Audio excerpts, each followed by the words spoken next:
Okay. Hello, welcome. The lighting is terrible. It's coming from this side. And I probably should move. Let me see. That'd be better. It's not good either. I'm trying to get this right. Okay. I kept getting asked for case studies. So I have a property that I'm in contract to sell now. I don't know if this is better or worse. I'm recording right now. Um, so, wow, it's terrible. Okay, so people ask me for case studies. So I have a deal I just wanted the contract on. Oh, it's even worse. Deal I just wanted to. Oh, this might be. I just wanted the contract on to sell, and it's not a typical deal. Um, it's a really good deal. So I don't know if I should give. I don't want to give the address yet. It's in Roosevelt.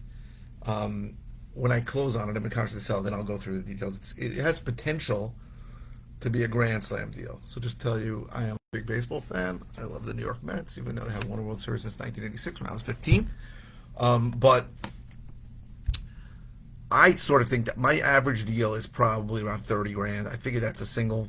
If I make less than like 25 grand, I figure it's a walk. I just do it in baseball terms. If I make 50 grand, it's a double. If I make 70 grand, it's a triple. If I make over like 80, 85,000, it's a home run. If I make over 100,000, it's a grand slam. So this is the deal potential to make over 100 grand. So I bought this property 2 years ago. I just looked, it's August 2021. It's a very long time. And I bought it off from a realtor, and the realtor had contacted me and said, "Hey, we got a situation here.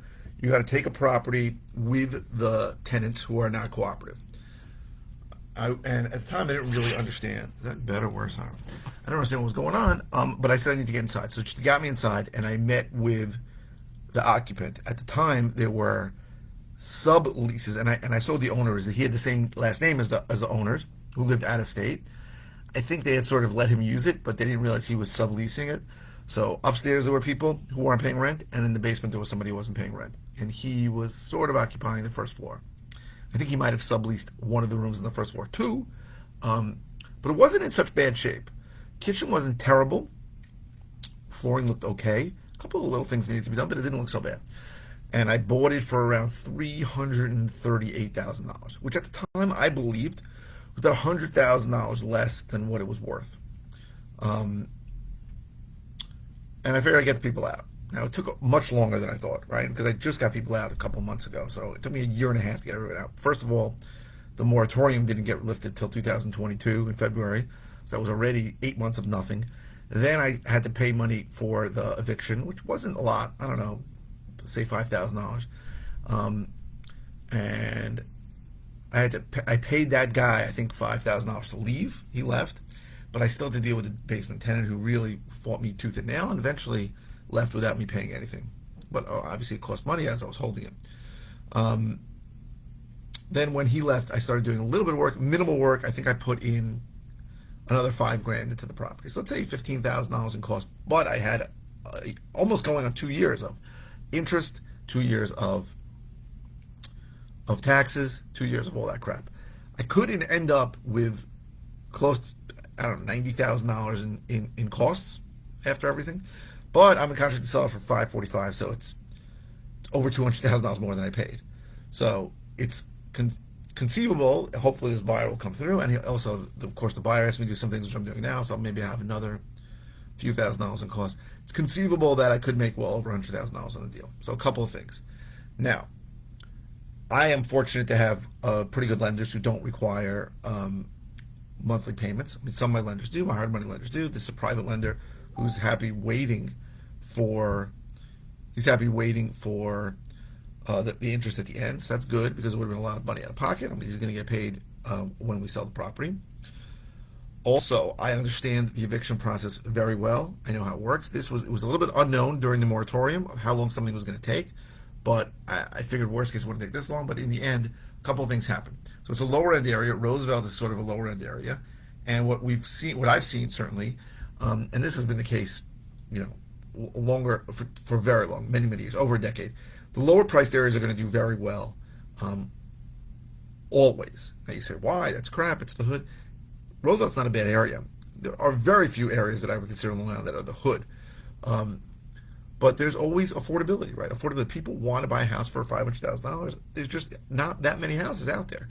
So what we saw was an insane run up um, with the interest rate craziness before last summer, and that was just allowing people to qualify for much more house than they ever would have before when rates were 3%. That was insane. Obviously, now when rates are 6.5%, we don't see that. And people think, oh, rates are so high. Rates are not high. 6.5% is much more normal and much more common than a 3% rate. We may never see rates at 3% again, and it's possible, ever in our lifetimes. That's a ridiculously low rate. Think about the amount that you're paying a lender. We're the only country that has 30-year fixed rate loans, and to get 3% for your money, which is crazy. So what I'm seeing in the market is that there are certainly less buyers, right? But a lot of like a buyer that maybe was going to buy a $700,000 house now maybe only qualifies for a $550,000. But if you have a house for $550,000 like I did, you got a lot of buyers. I had a tremendous amount of offers. Also, I put it out low. I thought it was maybe a 515 house when I looked at it, 520.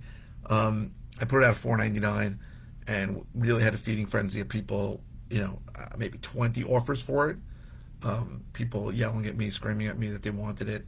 And in the end, I went with a few buyers that we went through at the end that jerked me around. That happens. Thankfully, I have a great dispositions manager, but to deal with that crap. But the point is that I have other properties that I sold over the time where I made a fraction of this, right? I had properties where I probably broke even. But if you buy properties occupied at a deep enough discount, you could hit a home run or two or a grand slam like I'm hopefully hitting on this one. I don't want to give you the address. When I sell it, I will go through it, and I don't want to count my money before it's in my bank account. But the basics of the acquisition was it was negotiating with a realtor, which is rare. I'm usually negotiating with a seller. Actually, I spoke to the seller through the realtor. They just wanted to get rid of it. And this happens all the time, every day. Out-of-state sellers do not want problems. They don't want to deal with occupied properties. I'm one of the few investors that buys occupied. I continue to buy occupied properties. I stand by that. I understand how the eviction process worked. When I first started doing this in 2004, I bought properties in my own name. I was doing this part-time. And then I did the evictions myself. Because when you are a owner, if it's in your name, you are allowed to go pro se and represent yourself. I love representing myself because I know all the shortcuts and tricks.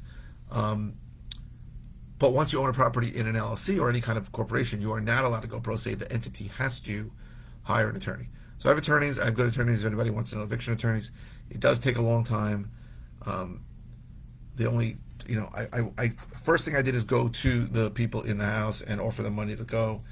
One took it a little earlier than the other one, who fought me forever. I had a warrant for possession. I was about to get the guy evicted, but he left. God. And again, the property really was not in such bad shape, right? Now, would I have bought this property if I couldn't get inside? Yes. Would I probably wanted to pay less? Absolutely. Could I have got it for less? I don't know. But I will buy property sight unseen. It's rare because my number is going to be so low. I'm going to assume it's just a disaster inside that I have to come really low. And I usually can get inside. I have some tips and tricks for that. I think I've spoken about them. To get inside a property even when there's a non-cooperative tenant. It's not easy, but it works most of the time, and it allows me to really come up with a number that and most sellers appreciate it. Even if they don't like my number, they appreciate the fact that I can get inside without upsetting the apple cart. You see, it's more complicated to get into a property that has cooperating tenants, right? Because the seller's fear, and I understand this completely as a landlord, is you don't want the guy to think you're selling it and then stop paying you rent. But if the guy's not paying you rent, you really have very little to lose by getting somebody in there. So that's the gist of it. I know I'm forgetting parts of this thing, but there was a lot of follow up with the realtor, with the client, and I thought I was buying it for $100K less than it was worth, and it ended up being $200K less than it was worth, which is good because if it was $100K less than it was worth, I'd probably be breaking even on this property now. But the market helped, the situation helped, where it was helped, the area it was in has helped. So I hope this is helpful. If you're interested in all the ways I can help you, go to howtoflipnewyork.com or learn to flip at wholesale.com. If you're watching on YouTube, please subscribe. If you're watching any media channel, please click the thumbs up. The likes really help the algorithm. A lot more people will see my videos. And please keep the comments coming. I post 5 times a week. I usually have no idea what I'm going to say. So Your questions really help me. The whole point of this channel is to help you. So send me your questions. If it's a simple answer, I'll just reply with an answer. If it's something I've covered recently, I'll send you a link to a video on it. And if it's something I haven't covered in a long time or never covered, I will be happy to do a brand new video on it. So thank you very, very much for watching.